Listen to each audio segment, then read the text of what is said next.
You've inherited over $3 million, right? We've already started building a duplex for us to live together. I've even included the kitchen of my dreams.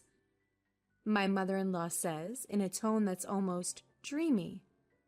I've quit my job. I'm planning to start a business with the inheritance that Ashley has received. My husband announces, looking oddly pleased. Well, wait a minute. I've told you I haven't received any inheritance yet, right? You've quit your job and you're building a duplex. What's happening? Don't lie. It's clear you've inherited. How about we take a trip before the house gets built? How about Hawaii? My father-in-law chimes in, adding to the growing confusion with my husband and my mother-in-law. What on earth are these people thinking? They want to use the precious inheritance I received from my mother and spend it on whatever they please? Even though I was filled with rage, I didn't know what to do. The story goes back a few months ago. My name is Ashley. I'm 38 years old and work as a high school teacher. I married David, an office worker who is 2 years older than me, 12 years ago. Soon after we got married, our only daughter Julie was born. And since then, my days have been filled with work and child rearing. Today is the day I'm visiting my hospitalized mother with my daughter. Oh, Grandma, it's been a while. Well, well, Julie, welcome. My mother, lying in her bed, lovingly strokes Julie's hair. Her hand is noticeably thinner, and her complexion looks poor. Next to my mother's bed stands a middle-aged man wearing glasses and a suit. As I nod towards him, he returns the nod and leaves the room. Mom, who is that man? Just an acquaintance. Don't worry about it. More importantly, Ashley, are you still doing well? And David, is he well? My mother's eyes, a shade close to blue, sparkle softly as she smiles. She met my father, who ran an import-export business overseas and came to the U.S. as his bride. Raising a child in a foreign country must have been hard, but my mother and father worked together to bring me up. One of the reasons I am able to work as a teacher today is because my mother taught me many things since I was small. I am deeply grateful to my parents, who raised me with love in a wealthy family. After my father passed away a few years ago, my mother, now alone, fell ill and was hospitalized. She transferred the business to a relative, and now she spends her remaining days quietly in the hospital. I'm fine, Mom. Is there anything you need? Just having you and Julie come to see me is more than enough. After having such a conversation and spending a good amount of time talking with my mother, Julie and I headed home. Julie talks to my mother about things that happened at school and the book she has recently read. She's at that tricky age of 10, but our relationship is good. Even if I take away my parental bias, I think she is a bright and honest child who is growing up well. We're home! Oh, welcome back! How's my mother-in-law doing? David asks as he greets us. Mom is as usual. How about you? Your seminar? Was it? Oh, I heard some good stuff. Looking forward to the next one. Recently, my husband has been attending seminars on quitting his job and starting a side business. He must want more money, but the company he works for will not top tier. It's not bad, and with my salary, we're doing just fine. I find it distasteful when he is so greedy for money, which I suppose he gets from his parents. Ever since we got married, I've been put off by his parents' excessive stinginess and their habit of begging for small amounts of money whenever we see them. So, I've been keeping my distance. They've never given Julie any Christmas gifts. Fortunately, my in-laws live far away, so we don't have to interact much. And my husband does well with household chores, so I guess it's okay. As long as I have my mother, my husband, Julie, and our modest but ordinary life, I'm content. Then, one day, I got a call from the hospital. My mother's condition had suddenly worsened, and she was in critical condition. When my family rushed to the hospital, my mother was barely breathing. Mom? Mom! Grandma? No! Ashley, I always wanted you to be happy. Cherish Julie more than anything. I love you. In the end, those were my mother's last words. My mother, who raised me with all her heart with my father. My mother, who adored Julie from the bottom of her heart. My mother's face in the coffin was peaceful, and all I could do was cry. Julie was by my side, crying with me. A little while after my mother passed away, an envelope arrived at our house. A law firm? Ashley was perplexed as she opened the envelope from an unfamiliar sender. Inside was a document stating, I have been entrusted with your mother's will, which leaves all of her inheritance to you. Ashley and her mother had never discussed the subject of inheritance before, so she was taken aback. However, since the letter had indeed arrived, she decided to visit the law firm on her own. Hello, I'm the attorney, Ed. The man who appeared was the middle-aged gentleman with glasses who had been present when she had visited her mother in the hospital. You were in my mother's hospital room before. Ashley questioned the man with the familiar face. Yes, we met in the hospital room, actually, from that time. I was entrusted by your mother. Hearing Ed's kind voice, Ashley found herself on the verge of tears.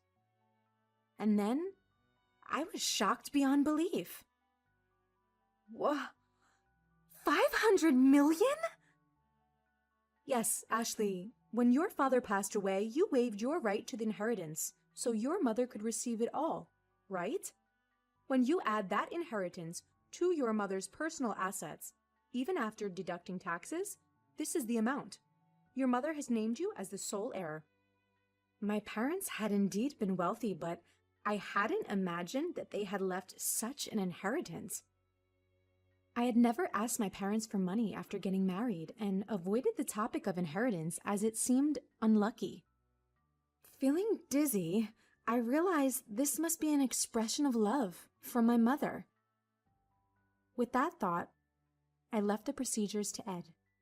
Your mother cared about you more than anything.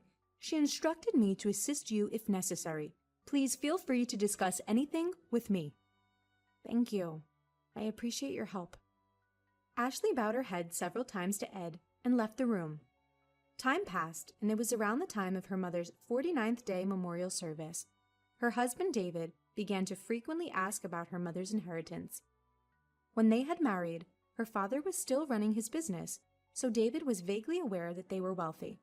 Each time she asked him to stop talking about it while she was still mourning, he would fall silent, only to suddenly bring up the matter of money after some time. The worst were my in-laws.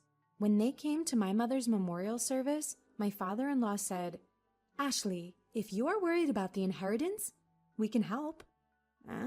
Hey, we've had our fair share of disputes over inheritance when unmarried siblings died. Inheritance can be complicated. If you're troubled, feel free to talk about it. That's right. Rely on us too. Yes. Having never shown any inclination to assist them before, she could only give her in-laws a vague response as they put on a knowing facade. And then, about 3 months after her mother's death, David, who had been quiet recently, finally lost his patience. Hey, have you received your mother's inheritance yet? A bad feeling swept over her. Quickly, Ashley lied. The procedures are complicated, so not yet. In reality, she had already completed the procedures, and upon Ed's advice, had deposited the passbook containing the inheritance in a safe deposit box. But it felt right to say that now. Really? But it's been 3 months since your mother passed away, right? Haven't you done the procedures yet? Yeah, so what? Well, never mind. I'm going to bed. For some reason, David headed for the bedroom in high spirits. With the nagging unease in her chest, Ashley prepared for work the next day and then headed for bed. The next day, as Ashley and Julie were cleaning up after dinner, the doorbell rang. Julie hurried to the door, and when Ashley poked her head out from the kitchen, she saw her in-laws who had dropped by unexpectedly, and David returning from work. Why are my father-in-law and mother-in-law here? It's not a big deal. Julie, go to your room. Julie glanced anxiously at us and headed to her room. What's going on? Never mind that. Ashley, we have something to celebrate today. Ed, her father-in-law, was in high spirits as he opened their fridge and took out a beer. Celebration? You inherited more than $300 million, didn't you? We've already started building a duplex house for us to live together. It even comes with a dreamlike modern kitchen. The one who spoke in the dreamy tone was her mother-in-law. What? What are you talking about? Ashley, be happy. We've decided to build a duplex house. We used half of our savings and the money that Mom and Dad have put aside for the down payment. The loan is under my name, but you can pay it all at once with your inheritance, right? Give back to the two of them. What? I quit my job. I decided to start a business using that inheritance you received. David, her husband, looked somehow satisfied as he said these words. Wait a minute. What are you talking about? I told you, I haven't received the inheritance yet. Didn't I? And what does quitting your job and a duplex house mean? Don't lie. It's clear you've inherited. How about we go on a trip before the house is built? How about Hawaii? Amidst the escalating chaos, David and her mother-in-law were getting excited, agreeing with what Ed said. Then David said, laughing scornfully, You're stingy, Ashley. We've looked into it because you kept saying you hadn't received the inheritance. You can't renounce an inheritance if you don't process it within 3 months. Whether you lied or told the truth about not processing, you still have inherited, right? That is... Considering the scale of my father-in-law's company, there must be more than 300 million, right? We'll be able to live comfortably, thanks to them. Thank you, mother-in-law. Be sure to prepare the money for the duplex house as soon as possible. And my capital, too. Seeing David speak like that made her dizzy. What on earth are these people who want to use my precious inheritance that I received from my mother as they please and indulge in luxury? Although I was filled with intense anger and was about to yell, I couldn't say a word. I was worried about Julie, who was in the other room. I'm going outside for a bit. I called out to the three of them, but they didn't hear me, happily discussing how they'd use the inheritance, and I went out without even taking my wallet. The night wind was cool, and it was then that the tears came. I went to the hilltop park where I used to come with my mother, and I cried, holding back my voice. My anger didn't subside. Feeling frustrated, my heart was worn out from being exploited like that. My emotions were a mess. But she couldn't just say she wanted a divorce. They still had their child, Julie. Her mother's words, "Take care of Julie, above all else," came back to her, and tears spilled again. Suddenly, someone spoke to her. Surprised, she opened her eyes, and the person began to speak softly. 3 days later, she called her husband and in-laws to a restaurant with private rooms. So, you finally came back home after that day. Did you withdraw the money? Ashley, you shouldn't leave home without telling your husband. Exactly. Ignoring the words of the three people, she took out a document. It was a divorce notice, already filled out. David, I want a divorce. What? What are you saying? Her husband looked panicked, and her in-laws looked at each other. I can't go on with you anymore. What are you saying? David's face was turning red as he lashed out at her. You're leaving us after receiving the inheritance? You changed because you got the money. You miser. That's my words. Ashley snapped back. Ever since I inherited my mother's estate, you've been out of control. Quitting jobs to start a business? Deciding to live with in-laws without even asking? Taking out my savings to build a 2-family home? And then planning a trip to Hawaii? Who is the one who changed when the money came in? I can't possibly stay with such people. Wait, You can't just divorce me like that. That's right. Our savings after marriage are shared property. Half of the inheritance belongs to David, no matter what. That's correct. If it comes to that, we will take $300 million with us. David and my in-laws were foaming at the mouth as they approached me. Just as I was about to respond, the door to the private room slid open. Dad, Grandpa and Grandma should know better. The inheritance Mom received doesn't become shared property. Right, Mr. Ed? There stood my daughter Julie and Attorney Ed. Julie? And who are you? I'm Attorney Ed. Ashley's mother had entrusted me with this matter, and I've been advising Ashley. As Ed bowed, Dave seemed flustered. That's all well and good, but wait. The inheritance doesn't become shared property?